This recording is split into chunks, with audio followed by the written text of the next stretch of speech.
신약개관의 남궁혁 목사입니다. 이렇게 말씀과 함께 행복하고 즐거운 삶 보내고 계신가요? 뱉다 비담, 말씀을 배우고 말씀을 따르며 말씀에 비추어 예수 그리스도를 닮아가는 행복한 삶이, 은혜의 삶이 저와 여러분에게 있었으면 좋겠습니다. 그런 마음으로 오늘은 함께 갈라디아서를 살펴보도록 하겠습니다.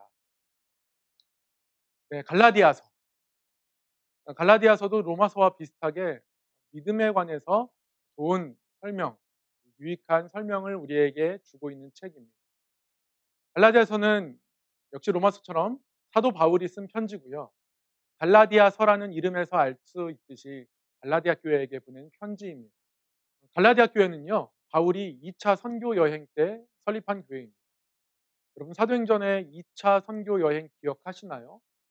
바울이 안디옥에서 출발해서 육로를 따라서 아시아 지역을 두루두루 다녔습니다. 여기서 전도하려고 하는데 자꾸 그 길이 막혔다고 사도행전은 기록하고 있는데요. 이 막히는 가운데에 아마 바울이 갈라디아 지역을 방문한 것으로 보입니다. 갈라디아 지역은 꽤 북쪽입니다. 바울이 이때의 선교 여행 가운데에 막힘을 경험했던 이유 중에 하나는 바울의 건강 때문이었을 거예요. 바울이 건강이 좋지 않아서 아마 조금 쉴 필요가 있어서 더 북쪽으로 이동한 것 같습니다. 건강을 유지하는 방법 중에 그런 방법이 예전에 있었다고 해요. 이 지역에 어떤 풍토병을 겪으면 그 지역과 반대되는 기후로 가면 조금 더 나아지는. 그래서 우리나라에서 비염을 많이 겪는 분들이 또 건조하고 쾌적한 지중해나 그런 쪽에 가시면 비염 같은 게 오지 않는다, 이런 말씀들 하는 것들을 듣곤 합니다. 그런 것처럼 바울이 아시아에서 전도 여행을 다니다가 몸이 상해서, 특별히 아마 눈이 상했던 것 같아요. 그래서 더 북쪽에 있는 갈라디아 지방으로 이동했습니다. 거기서 조금 치료의 일들을 감당했던 것 같아요.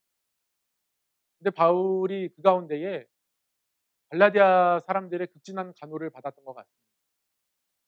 갈라디아서를 읽으면 4장 15절에 너희가 나를 대할 때에 할 수만 있었더라면 너희의 눈이라도 나에게 떼어 주었을 그런 모습 보이지 않았느냐. 바울이 4장 15절에서 그렇게 얘기하거든요.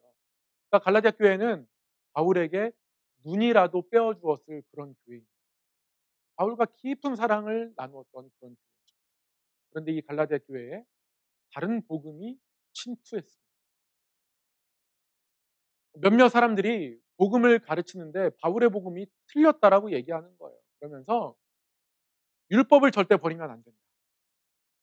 절대 율법을 버리지 마라. 율법도 소중한 것이다. 특히 할례는 더욱더 소중하다. 할례를 꼭 해야 한다.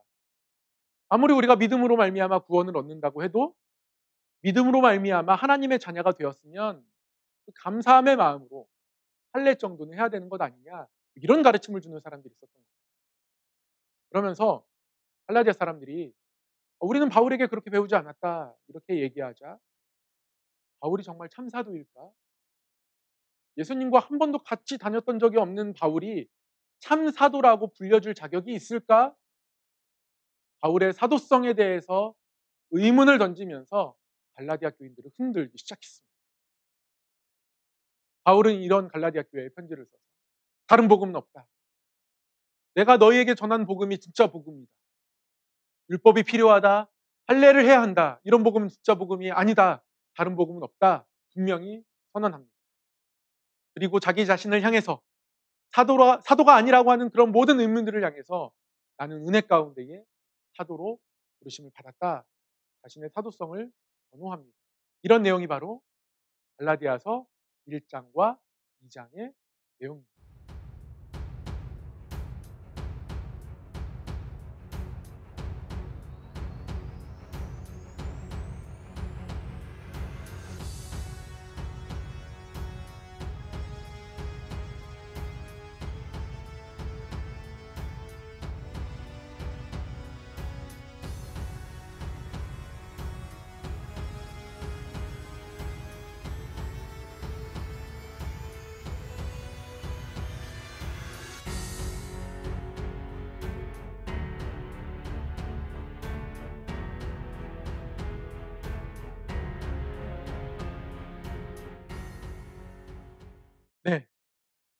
바울은 자신의 사도성을 강력하게 변호하고 다른 복음은 없다고 분명하게 선포합니다.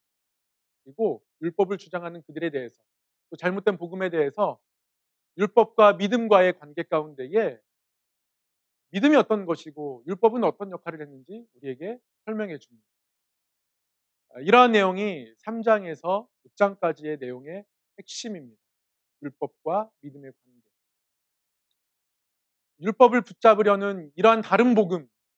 그런데 이 다른 복음의 내용에 갈라디아 교인들이 마음을 많이 뺏겼나 봅니다. 바울이 그래서 3장에서 이렇게 시작합니다. 어리석도다 갈라디아 사람들아. 예수 그리스도께서 십자가에 못 박히신 것이 너희 눈앞에 밝히 보이거늘 누가 너희를 깨더냐? 왜 율법을 다시 붙잡으려고 하느냐?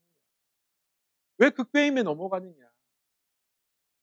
율법은 초등교사일 뿐이다.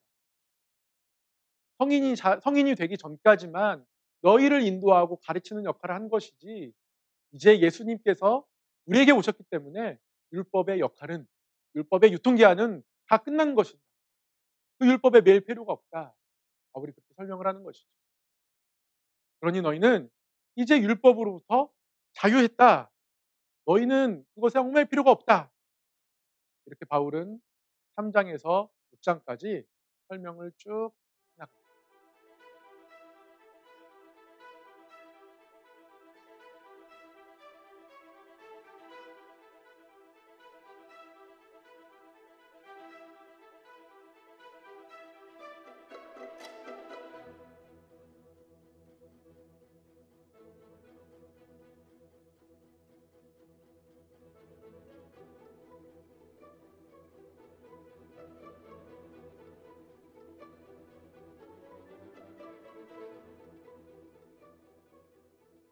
바울은 율법에 우리가 매일 필요가 없다. 분명히 선언합니다. 우리는 그것으로부터 자유했다.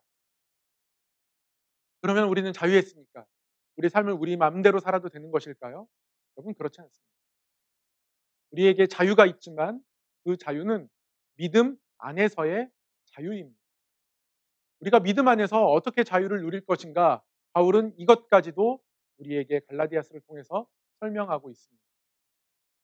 믿음 안에서 누리는 자유 어떻게 누릴 수 있는가? 첫 번째는요. 그 자유로 우리의 육체의 기회를 삼지 말고 사랑으로 서로 동노릇해야 한다. 바울이 그렇게 우리에게 가르쳐 줍니다. 또한 너에게 자유가 있다고 해서 그 자유로 인하여서 육체를 따라갈 것이 아니라 성령을 따라야 한다. 그렇게 가르쳐 줍니다. 여러분, 우리가 율법으로부터 자유한 순간 사단이 육체의 소욕들을 우리에게 던집니다. 그래서 성령을 따르지 못하도록 율법으로부터 자유한 우리가 믿음 안에서 올바른 자유를 누리지 못하도록 합니다. 그래서 바울은 믿음 안에서 너희가 자유롭지만 그러나 사랑으로 서로 동노릇해야 하고 성령을 따라 행해야 한다. 그래서 성령의 9가지의 열매까지도 맺어야 한다. 그렇게 우리에게 권면하는 것이죠.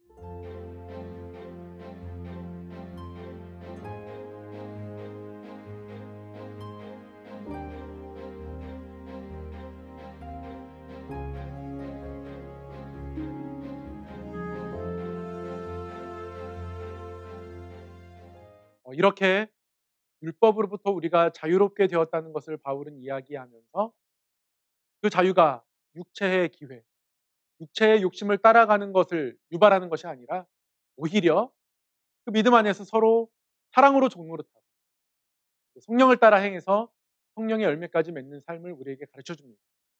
그리고 나서 이제 갈라디아서 편지를 맺습니다. 이후로는 누구든지 나를 괴롭게 하지 말라.